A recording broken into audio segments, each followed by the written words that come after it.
Well, I always say the main owner, in my view, and I know people don't like it, and especially technical people, the main owner of an AI initiative, especially in a large corporate, is the chief financial officer.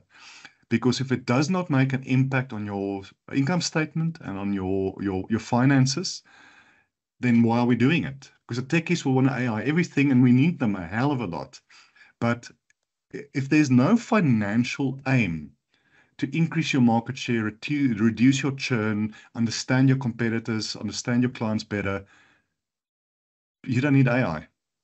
You probably only need Excel. And I know I go back to Excel because if you just analyze the data in Excel, if you're a builder with 3 clients a month. So yeah, I hope that answers the question. There's a good chance you have more data than you know. It's hidden on your WhatsApps, it's hidden on your emails.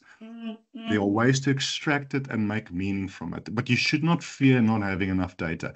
And it's also good to know what data will help you that you don't currently Yes. have to add that to your customer interactions.